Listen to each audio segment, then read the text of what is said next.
look at the campaign promises, and of course, today the acting president gave his speech on behalf of the president. One of the major thrusts of this administration was tackling corruption through the anti-corruption drive to ensure that there's accountability, transparency in governance, and that spills down to other sectors. How do you assess them? Because they said they will not relent in their efforts to ensure that there's accountability and that every corrupt practice is brought to book. Thank God. First and foremost, I would say, like I said, you used the word civilian rule, because what we have actually is civilian rule and not democracy. Because the government that we have, you can't truly beat your chest and say, oh, government of the people. 2017, we're still talking about election rigging, we're still talking about imposition of candidates. These are not practice that are synonymous with democracy. And, and so for civilian rule, anything can happen. Expectations are, very low. And also, you see people, they assess themselves, set target for themselves, and they fall below those targets, and yet when they mark the script, they score themselves very high. And so if you take the issue of tackling corruption, for example, I'm happy the acting president says, ensuring transparency in governance and accountability, because these are ways you actually tackle corruption. Yes. But can we say that there's been transparency in governance? Is there anything different from the way this government operates, in terms of financial transparency, and different from the way the previous government operated in terms of financial transparency also? And then is there anything different in terms of accountability, in terms of those people that are saddled with responsibility, in terms of holding government people accountable?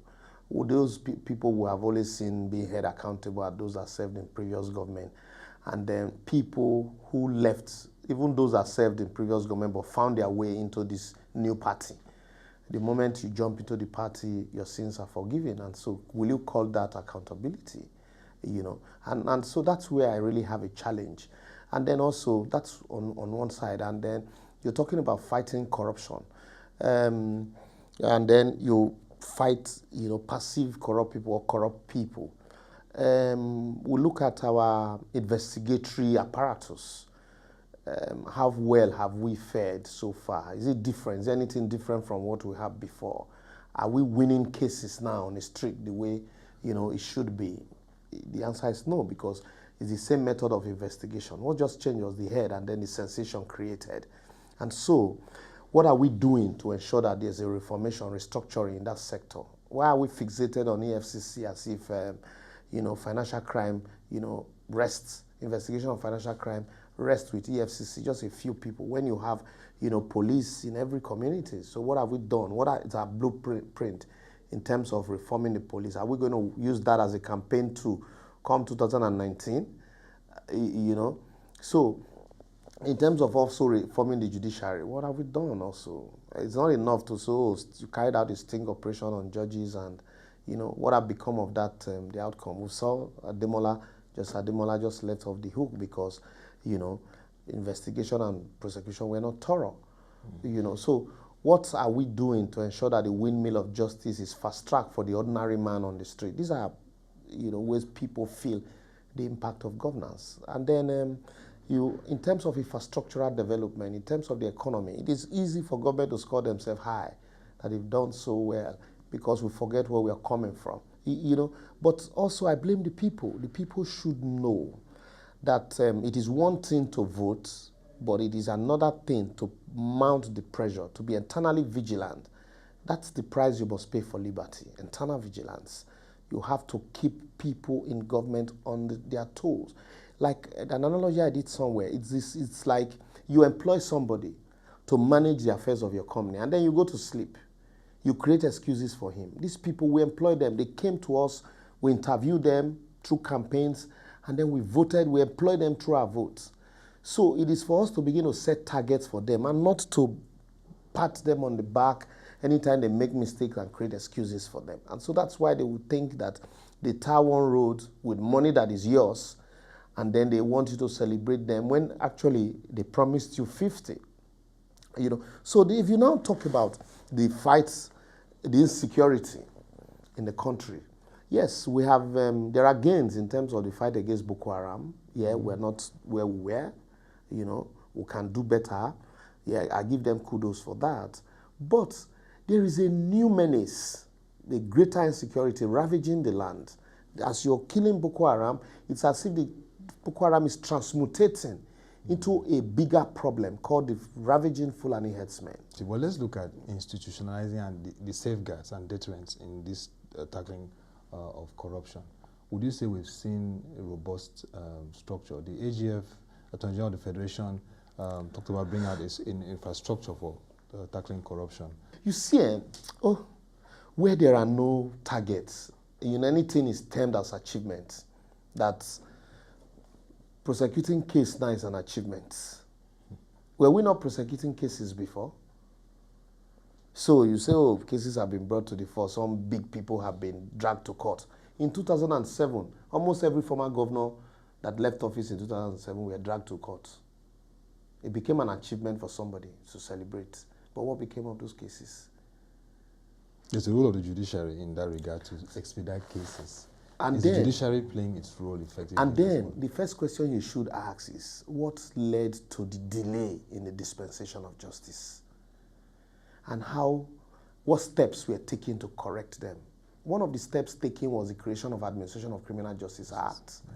Those to streamline processes, because what you had then, on a point, you can go as far as Supreme Court, and then the matter is still at the High Court, and then at the end of the day, the Supreme Court determines is one way or the other, and then you come back to the High Court, and so forever that matter can be there.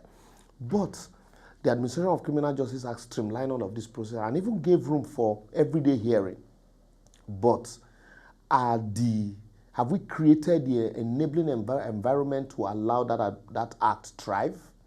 Including, beautiful and brilliantly put, the administration, because also one of the impediments to dispensation of justice is admissibility of statements of witnesses. Yes. And so, in that document also, the Act also recommended that conventional statements should no longer be made without video recording them. But do we have all of that? How many of these cases have you seen in court and they are tendering video record of confessional statements? You find out that most of these cases, statements made by witnesses are still denied in court. I know I was tortured psychologically to make these statements. Are these the structures were put in place? And so it's easy to turn around and blame the judiciary. And you're going to have so many cases. The cases we have already are overwhelming the judiciary, the judges. And so you're going to have more. So how many hands have we employed? Is it still enough for you to just say, okay, yes, in each of these states you have just one federal high court? What about the talk of special courts for corruption? See, because that's a constitutional process and it's going to take you a longer time. So you can use practice direction to create this special court. You segment the courts. You say, okay, now that we're going to have a lot of criminal matters, let's create criminal divisions through practice directions. And so you know that if you want this case to be heard timelessly, create more hands. Not that the Justice Okonabang that is hearing contract cases, is hearing criminal cases, is hearing probate matters, is hearing industrial matters, is hearing commercial transactions. So at the end of the day, the same way government wants their cases to move, so also the ordinary man on the street, the ordinary litigant also wants his case to progress. So you need to put all of this in a mix to actually understand.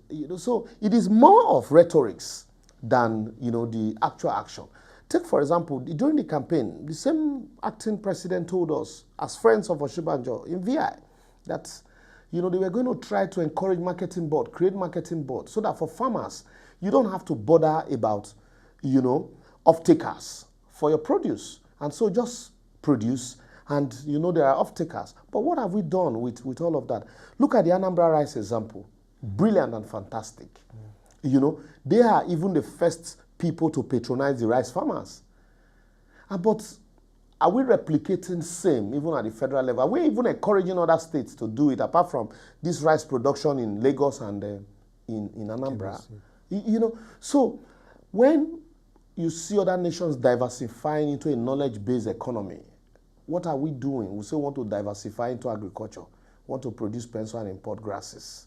You know, is this the transparency that we're talking about? So in terms of, sorry, I just digressed, I had to. Yeah. In terms of creating this framework for the judiciary to thrive, for prosecution to actually move seamlessly, the government had done nothing.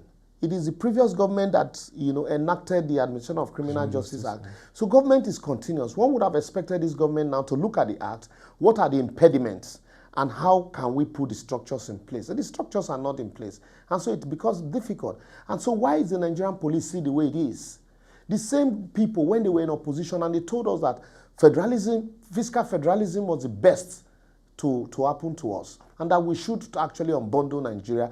We should find a way of practicing state policing for effective policing of the environment and for effective prosecution of criminal matters.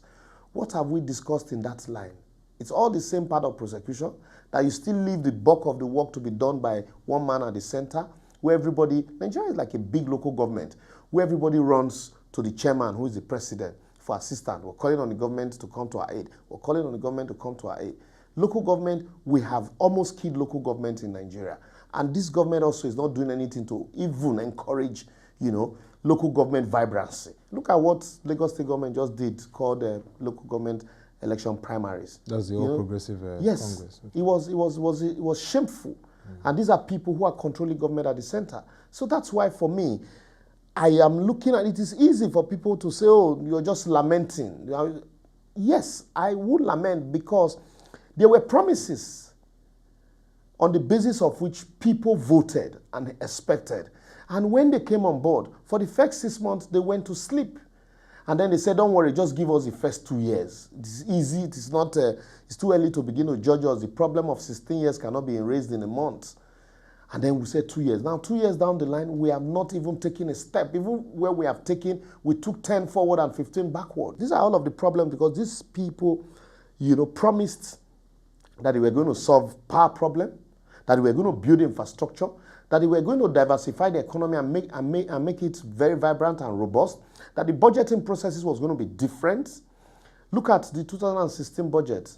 What happened to it? How about the Nigerian, the Naira Yuan swap deal with China? What became of it? So we'll come to that when we get to the issue of policy.